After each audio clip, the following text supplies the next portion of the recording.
Hello दोस्तों, कैसे हैं आप सब। उम्मीद करते हैं आप सभी अच्छे होंगे। दोस्तों, एसएससी एमटीएस 2023 की परीक्षा के लिए रीजनिंग के प्रैक्टिस सेट 7 को आज की वीडियो में हम डिस्कस करने वाले हैं। इससे पहले हमने 6 प्रैक्टिस सेट को डिस्कस किया हुआ है। यदि आपने अभी तक उन वीडियो को वॉच नहीं किया हुआ है तो आप उसे प्लेलिस्ट में वॉच कर सकते हैं।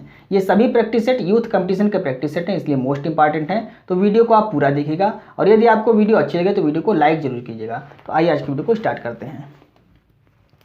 तो आज का पहला प्रश्न देखते हैं।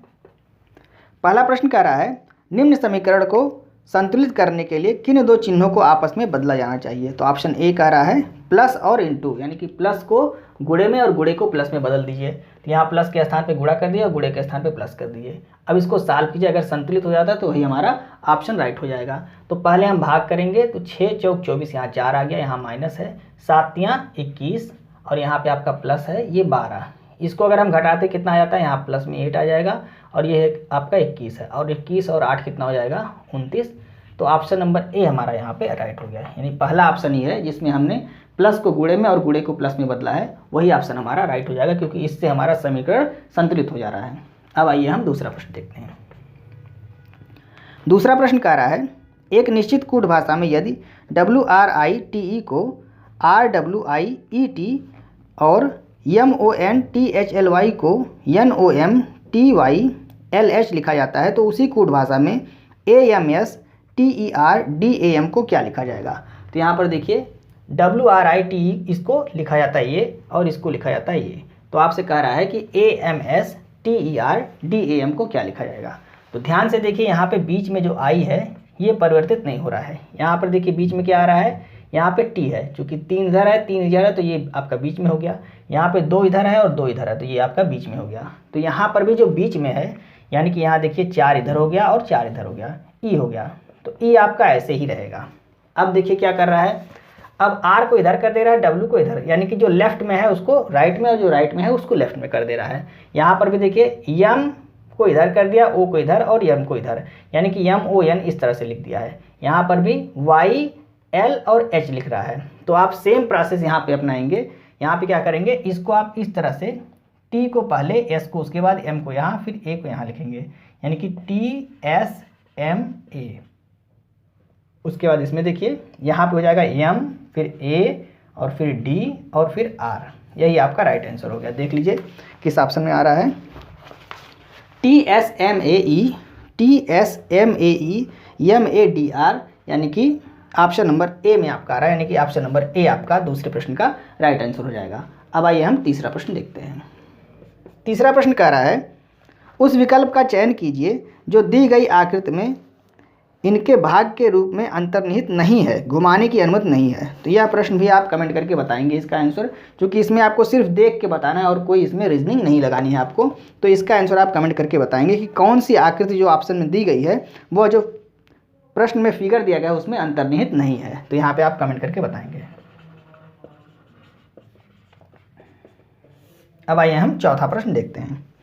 चौथा प्रश्न कथन और निष्कर्ष से संबंधित प्रश्न है। तो कथन कर रहा है, कोई भी प्याज नींबू नहीं है। कोई भी प्याज नींबू नहीं है, तो यहाँ पे आप प्याज बना लीजिए, ये प्याज हो गया और ये आपका नींबू।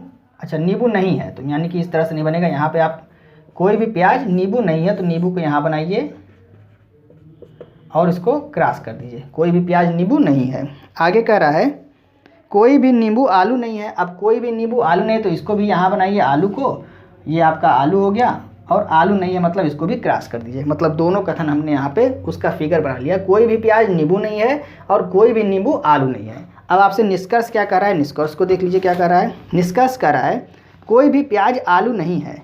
कोई भी प्याज आलू नहीं है। अब प्याज और आलू के बारे में हमें कोई कथन नहीं दिया गया है, इसलिए हम अपने आप से कुछ नहीं कहेंगे कि है या नहीं है। तो यहाँ पे आपका जो पहला निष्कर्ष है ये गलत हो जाएगा। हमें अपने आप से कुछ नहीं जोड़ना है। अगर प्रश्न में कथन में कहा होता तो हम कह सकते थे, लेकिन प्याज और आलू के बारे में कोई कथन यहाँ आप देख लीजिए नहीं दे रहा है। यहाँ प्याज और नींबू के बारे में दे रहा है। दूसरा निष्कर्ष देखिए, दूसरा कह रहा है कोई भी आलू नींबू नहीं है। कोई भी आलू नींबू नहीं है, तो यहाँ पे कह रहा है कोई भी नींबू आलू नहीं है, तो कोई भी आलू नींबू नहीं है, यानी कि दूसरा निष्कर्ष ये आपका राइट हो जाएगा, क्योंकि इसके बारे में बताया गया हमको कि कोई भी नींबू आलू नहीं है, और आपका निष्कर्ष में दे रहा है कोई भी आलू नींबू नहीं है, उसका विपरीत दे रहा है, यानी कि यह आपका राइट हो जाएगा। तो यहाँ पे कौन सा ऑप्शन सही हो जाएगा, केवल निष्कर्ष 2 अनुसरण करता है। ऑप्शन नंबर सी आपका चौथे प्रश्न का राइट हो जाएगा। उम्मीद है आपको समझ में आ रहा होगा। इस तरह के प्रश्नों में जो कथन और निष्कर्ष वाले होते हैं, इसमें हमें अपने आप से कुछ ऐड नहीं करना है। हमें प्याज और आलू के बारे में कोई जानकारी नहीं दी गई थी, तो यहाँ पे तो दिख तो रहा है कि नहीं है, लेकिन हम अपने आप से नहीं कहेंगे कि ये नहीं है, तो यह कथन इसमें गलत, जो निष्कर्ष दे रहा है ये आपका गलत हो जाएगा, क्योंकि हमें अपने आप से कुछ ऐड नहीं करना है। उम्मीद करते हैं आपको समझ में आ रहा होगा। आइए नेक्स्ट प्रश्न देखते हैं। 5वां प्रश्न देखते हैं। 5वां प्रश्न कह रहा है, उस विकल्प का चयन कीजिए जिसका तीसरे अक्षर समूह से वही संबंध है जो दूसरे अक्षर समूह का पहले अक्षर समूह से है। तो यहाँ पे दे रहा है MONKEY का संबंध STRDJP से है, तो TORQUE का संबंध क्या होगा, यहाँ पे आपको ज्ञात करना है। तो यहाँ पे आप देख लीजिए, इसका कोड कर लीजिए सबसे पहले। तो ये 13 होता है, 13, 15, 14, 11, 5 और ये 25। इसका कोड कर लीजिए 19 और 20, 18, 4 और ये 10 और ये 16। अब देखिए यहाँ पे कौन सा रिलेशन बन रहा है। तो अगर सीधे देखिए यहाँ पे तो 13 से 19 हो रहा है, यानी कि 6 हो रहा है। फिर 15 से 20 हो रहा है, 5 हो रहा है। फिर 14 से 18 हो रहा है, यानी कि 4 हो रहा है। तो 6, 5, 4 हो गया। चलिए 11 से 4 हो रहा है, यानी कि यहाँ पे देखिए माइनस हो जा रहा है। यहाँ प्लस हो रहा था, यहाँ माइनस हो रहा है, मतलब यह सीरीज तो नहीं होगी। लास्ट में देखिए 13, 16, फिर 15 और 10, यानी कि 3 और 5, फिर यहाँ पे 10, ये भी नहीं हो रहा है। आप यहाँ पे क्या करेंगे, तो यहाँ पर देखिए 5, यहाँ पे देखिए 15 से क्या हो रहा है, 20 हो रहा है। यहाँ पे क्या हो रहा है, 5 से 10 हो रहा है। 14 से 19 हो रहा है, यानी कि यहाँ पे भी प्लस में 5 हो रहा है। और यहाँ 13 से कितना हो रहा है, 18, प्लस में 5 हो रहा है, यानी इन सब में प्लस में 5 हो रहा है। यहाँ पर भी प्लस में 5, 11 से कितना हो गया, 16 प्लस 5, और 25 से कितना हो गया, 4, यानी कि 25 के बाद 26, ABCD, यानी कि यहाँ पर भी प्लस 5 हो रहा है। तो आपको सेम प्रोसेस यहाँ पर करना है। सबसे पहले तो आपको क्या करना है, ये और ये इनको ऐसे ही +5 करके उतार देना है। तो इसका कोड कर लीजिए 20, 15, 18, 17, 21 और 5। तो यहाँ पे 21 में आपको 5 ऐड करना है, तो यहाँ हो जाएगा Z, और यहाँ 15 में 5 ऐड करना है तो हो जाएगा 20, यानी कि T। अब यहाँ 20 है, +5 करेंगे 25, यानी कि यहाँ पे Y हो जाएगा। 18 और 5 23 होता है, 23 होता है W का, W हो गया। यहाँ Q है, देख लीजिए WTY किसी ऑप्शन में आ रहा है, WTY 2 ऑप्शन में है, 3 ऑप्शन में है। और आगे देखिए, यहाँ देखिए 5 है और +5 करेंगे, इसको इधर लाएंगे, यानी कि कितना हो गया, 10 होता है J का। और यहाँ 17 और 5 22 होता है V का। तो WTY JZV ऑप्शन नंबर ए आपका यहाँ पर राइट आंसर है।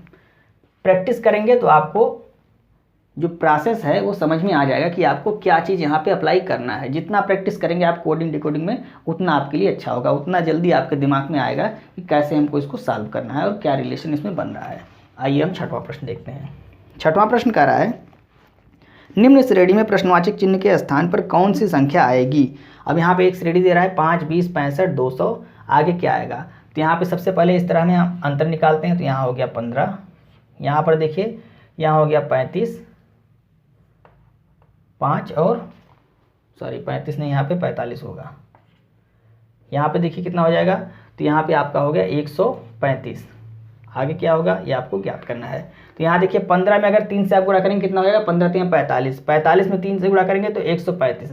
अब 135 में 3 से गुणा करिए तो यहाँ कितना आएगा, तो इसमें 3 से गुणा करके देख लिए, 3 5 15, यानी कि 5 हो गया, और 3 3 का 9 और 1 10 हो गया, और 3 1 3 1 4, 405 हो गया। अब इस 405 को इसमें ऐड करिए तो यहाँ वाली संख्या आपको प्राप्त हो जाएगी, मतलब 605, यही आपका राइट आंसर हो जाएगा।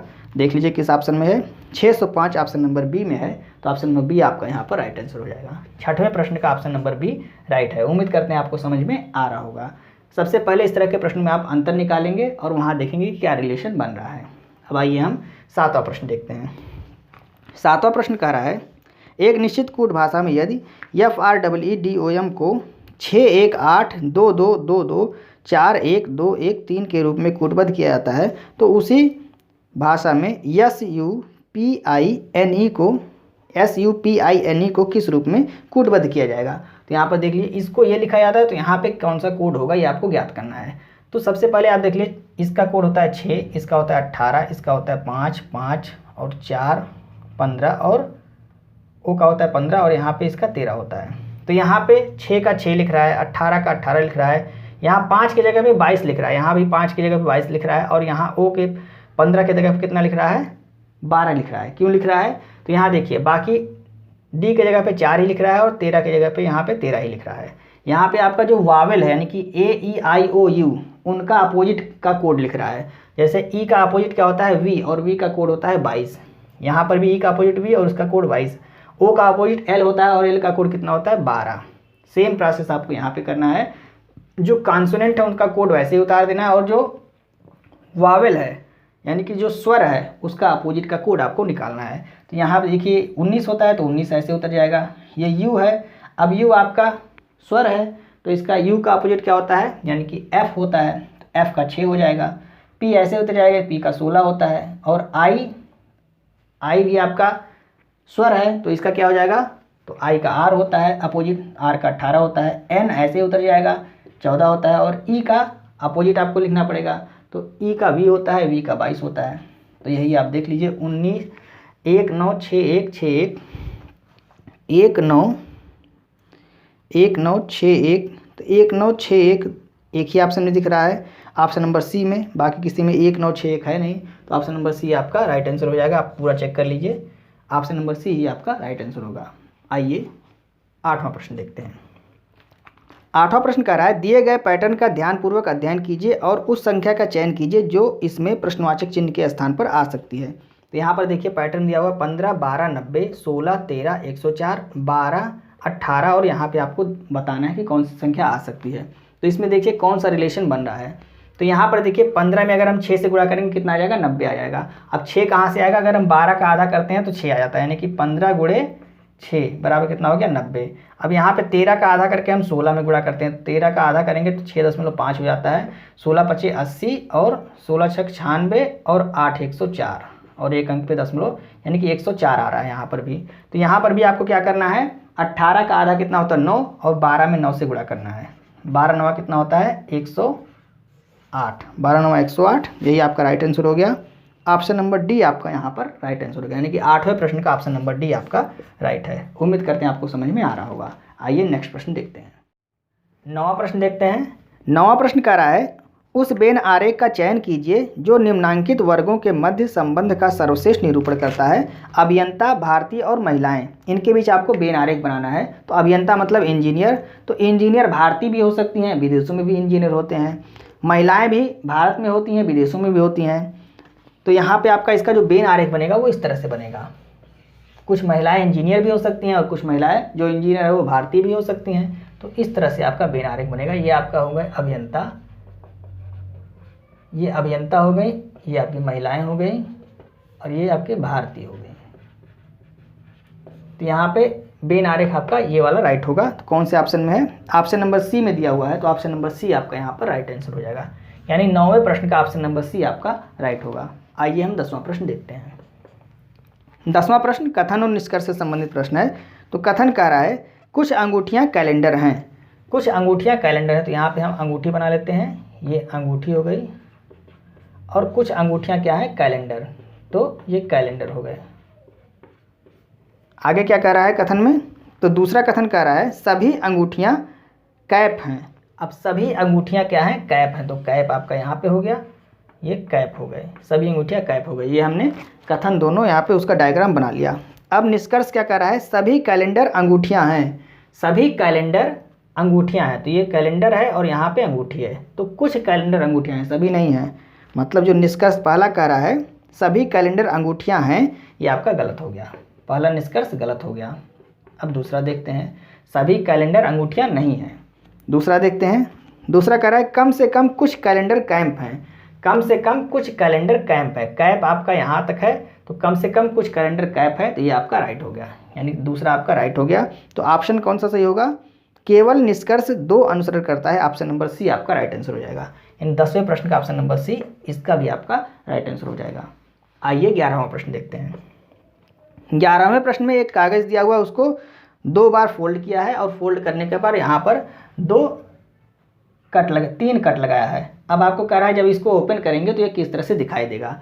तो यहाँ पे देखिए इसको जब इधर ओपन करेंगे तो यहाँ ये इस तरह से हो जाएगा। अब इसको जब इधर करेंगे तो यहाँ पे ये इस तरह से हो जाएगा। ये देख लीजिए किस फिगर में आ रहा है, वही आपका किस ऑप्शन में है वही आपका राइट आंसर है। तो यहाँ पे आपका ये वाला फिगर बी में दिख रहा है और कहीं नहीं दिख रहा है, तो ऑप्शन नंबर बी आपका यहाँ पे राइट आंसर हो जाएगा, यानी कि 11वें प्रश्न का ऑप्शन नंबर बी आपका राइट हो जाएगा। कुछ नहीं करना है, सिर्फ आपको इसको जो फोल्ड किया था उसको ओपन करना है और जो फिगर बन रहा है उसी को आपको यहाँ पे ऑप्शन में से देख लेना है कि कौन सा बन रहा है। तो यहाँ पे ऑप्शन नंबर बी आपका राइट आंसर हो गया। अब आइए हम 12वां प्रश्न देखते हैं। 12वां प्रश्न कह रहा है 5 मित्र एक गोल मेज के परितः इसके केंद्र की ओर अभिमुख होकर बैठे हैं। तो 5 मित्र को आप गोल मेज पे बैठा दीजिए। ये आपका गोल मेज यहाँ पे बना लेते हैं फिर से। ये आपका गोल मेज हो गया। 1 2 3 4 5 मित्र को हमने बैठा दिया। इधर से ये चलेंगे तो ये बायां हो जाएगा और इधर से चलेंगे तो ये दायां हो जाएगा। अब आगे देखिए प्रश्न में क्या कह रहा है। प्रश्न में कह रहा है अभिषेक शरद के बाईं ओर पड़ोस में बैठा है। तो अभिषेक जो है, अभिषेक को अगर हम यहाँ बैठाते हैं, अभिषेक शरद के बाईं ओर, तो शरद आपका यहाँ पे बैठ जाएगा। तो इसके बाईं ओर पड़ोस में कौन, ये इधर बायां चल रहा है तो इधर पड़ोस में अभिषेक बैठ गया। अब आपसे क्या कह रहा है, आगे कह रहा है जोसेफ वसीम के दाईं ओर पड़ोस में बैठा है। तो जोसेफ के बारे में भी कोई जानकारी नहीं, इसको हम छोड़ते हैं, आगे पढ़ते हैं। विशाल वसीम के बाईं ओर तीसरे स्थान पे बैठा है, बाईं ओर तीसरे स्थान पे। तो विशाल जो है वो वसीम के बाईं ओर, तो बाएं के अगर वसीम को आप यहाँ बैठाते हैं तो 1 2 3 ये आ जाएगा, बायां इधर चलेगा। तो वसीम को यहाँ बैठाएंगे तो ये आ जाएगा, यानी कि वसीम को अगर आप यहाँ बैठाते हैं तो इसके 1 2 3 बाईं ओर कौन बैठा है, वसीम के, विशाल वसीम के बाईं ओर तीसरे स्थान पर बैठा है। तो यहाँ आप वसीम को अगर बैठाते हैं तो इसके बाईं ओर 1 2 तीसरे स्थान पे कौन बैठा है, विशाल बैठा है, ये विशाल बैठा है। अब एक कोई बच रहा है उसको यहाँ बैठा दीजिए।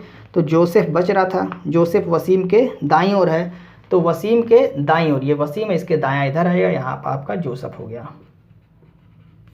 जोसेफ यहाँ पे बैठ गया। प्रश्न में आपसे क्या पूछा जा रहा है, जोसेफ और अभिषेक के बीच में कौन बैठा है। जोसेफ और अभिषेक के बीच में विशाल बैठा है। तो ऑप्शन कौन सा सही हो जाएगा, ऑप्शन नंबर सी आपका यहाँ पर राइट आंसर हो जाएगा, यानी कि 12वें प्रश्न का ऑप्शन नंबर सी आपका राइट है। जोसेफ और अभिषेक के बीच कौन बैठा है, विशाल। यह भी आपका उत्तर हो सकता है वसीम और शरद। तो वसीम और शरद देखिए कहीं पर नहीं दिया हुआ है, वसीम या शरद,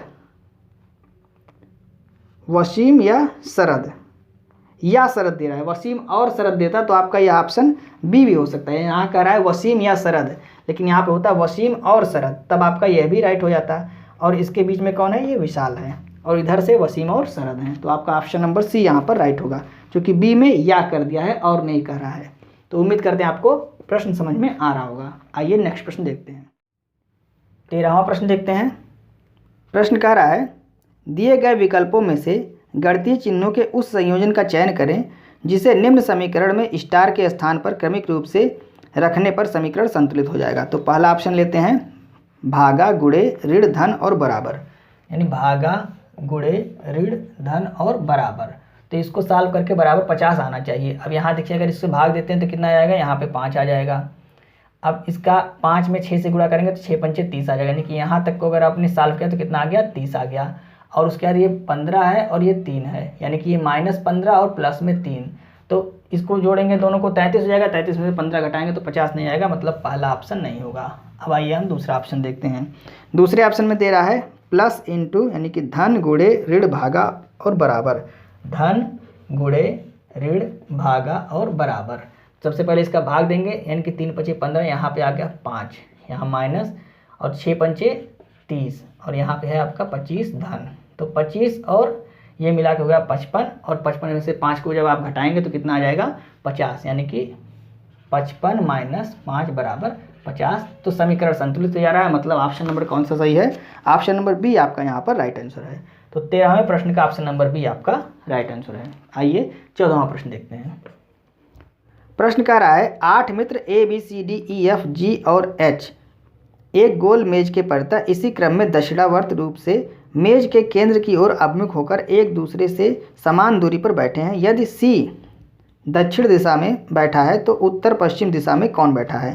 तो यहाँ पे दक्षिणावर्त का मतलब होता है क्लॉकवाइज, क्लॉकवाइज मतलब इधर से चलेंगे। तो ये आप एक गोल मेज बना लीजिए और ये आपका 2 2 4 2 6 और 2 8 हो गए। अब आपसे कह रहा है कि सी दक्षिण, यानी कि यह उत्तर हो गया, ये दक्षिण, ये पूरब, ये पश्चिम। तो यहाँ पे कह रहा है सी दक्षिण में बैठा हुआ है। आपसे कह दिया यदि सी दक्षिण दिशा में बैठा है तो उत्तर पश्चिम दिशा में कौन बैठा है। उत्तर पश्चिम यानी कि यह उत्तर है, ये पश्चिम है, यहाँ पे आपका कौन बैठेगा ये आपको ज्ञात करना है। और एंटी क्लॉकवाइज सभी लोग बैठे हैं, सॉरी क्लॉकवाइज सभी लोग बैठे हैं ए से लेके एच तक। तो यहाँ पे हम देखिए यहाँ सी है तो ए बी, यहाँ पर ए हो जाएगा, फिर बी हो जाएगा, सी डी ई एफ जी और एच, ये हो गए आपके इस तरह से बैठे हैं, यानी कि दक्षिणावर्त या क्लॉकवाइज ये बैठ गए हैं। अब आपसे कह रहा है यहाँ पे कौन है, तो यहाँ पे कौन दिख रहा है आपको, एफ दिख रहा है। तो ऑप्शन नंबर कौन सा सही हो जाएगा, ऑप्शन नंबर सी आपका राइट आंसर हो जाएगा।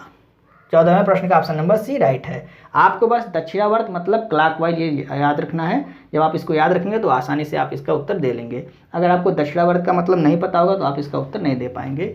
मुश्किल से 5 से 10 सेकंड का ये सवाल था। आइए 15वां प्रश्न देखते हैं। 15वां प्रश्न कह रहा है उस विकल्प का चयन कीजिए जिसका तीसरे शब्द से वही संबंध है जो दूसरे शब्द का पहले शब्द से है। तो यहाँ दे रहा है बिस्तर अनुपाते सोना, तो कुर्सी अनुपाते क्या होगा। तो बिस्तर सोने के लिए होता है तो कुर्सी बैठने के लिए होती है। तो ऑप्शन नंबर सी यहाँ पे आपका राइट आंसर हो जाएगा। तो 15वें प्रश्न का ऑप्शन नंबर सी आपका राइट हो जाएगा। आइए हम 16वां प्रश्न देखते हैं। 16वां प्रश्न कह रहा है निम्न श्रेणी में प्रश्नवाचक चिन्ह के स्थान पर कौन सी संख्या आएगी। यहाँ पर एक श्रेणी दी गई है, इसमें प्रश्नवाचक चिन्ह के स्थान पे आपसे पूछा जा रहा है यहाँ पे कौन सी संख्या आएगी।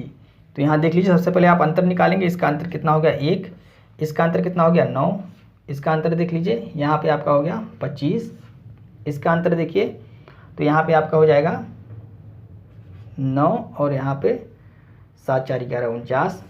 तो आपको यहाँ पे दिख रहा होगा ये 1 का स्क्वायर है, ये 3 का स्क्वायर है, ये 5 का स्क्वायर है, ये 7 का स्क्वायर है। तो यहाँ पे आपका 9 का स्क्वायर इसमें ऐड हो जाएगा। तो 9 का स्क्वायर जब आप ऐड करेंगे यहाँ पे 9 का स्क्वायर होगा, 9 का स्क्वायर इसको लिखना है। तो 9 का स्क्वायर कितना होता है 81 होता है। 81 को आप इसमें ऐड कर लीजिए। तो 81 को इसमें ऐड करेंगे कितना आ जाएगा, तो 4 1 5 हो गया और 8 2 10 0 हो गया और 1 1 2, यानी कि 205 ये आपका राइट आंसर हो जाएगा। 205 देख लीजिए किस ऑप्शन में है, ऑप्शन नंबर ए में आपका दिख रहा है। तो ऑप्शन नंबर ए आपका 16वें प्रश्न का राइट आंसर हो गया। उम्मीद करते हैं आपको प्रश्न समझ में आ रहे होंगे। आइए नेक्स्ट प्रश्न देखते हैं। 17वां प्रश्न देखते हैं। प्रश्न कह रहा है उस आकृति का चयन कीजिए जो निम्नांकित आकृति श्रृंखला में प्रश्नवाचक चिन्ह के स्थान पर आ सकती है। तो यहाँ पर कौन सी आकृति आएगी, चारों ऑप्शन में से आपको चेक करके यहाँ पे फिल करना है। तो देख लीजिए, सबसे पहले यहाँ पर देखिए क्या है, यहाँ पर एक वर्ग दे रहा है और उसके बीच में एक सर्कल है जो यहाँ पे ब्लैक है, और यहाँ पे सर्कल ब्लैक नहीं है। फिर यहाँ पे सर्कल ब्लैक है तो आगे वाले में जो सर्कल है बीच वाला वो ब्लैक नहीं होगा। और यहाँ पे पहले यहाँ स्थिति है, फिर दूसरी बार यहाँ आ रहा है, तीसरी बार देखिए यहाँ पे आ रहा है, चौथी बार यहाँ पे आएगा। यानी इसमें जो सर्कल आएगा वो कहाँ पे आएगा, यहाँ पे आएगा, ये जो वर्ग है, और बीच में ये खाली रहेगा। तो देख लीजिए किस ऑप्शन में पहले, तो यह आपका 2 ऑप्शन में सी और डी में दिख रहा है, बाकी में बी में है लेकिन वो बीच वाला यहाँ पे ब्लैक है। तो 2 तो ऑप्शन कट गए। अब देखिए आप त्रिभुज को, यहाँ पे त्रिभुज देखिए ये ऊपर 2 पार्ट में त्रिभुज बटा हुआ है, जिसमें ऊपर यहाँ पे ब्लैक है, फिर यहाँ पे नीचे वाले पार्ट में ब्लैक है। यहाँ पर ऊपर वाले पार्ट में ब्लैक है, तो यहाँ पर क्या होगा, यहाँ पर नीचे वाले पार्ट में ब्लैक होगा, यानी कि इस पार्ट को ब्लैक किया जाएगा। अब यह देख लीजिए दोनों में किस में है, तो सी में दिख रहा है, यानी कि ऑप्शन नंबर सी आपका यहाँ पर राइट हो गया। 17वें प्रश्न का ऑप्शन नंबर सी आपको इतना ही चेक करने से पता चल गया। बाकी जो डी है उसमें ऊपर वाला पार्ट ब्लैक है, इसलिए वह नहीं होगा। तो ऑप्शन नंबर सी आपका राइट हो गया। आइए हम 18वां प्रश्न देखते हैं।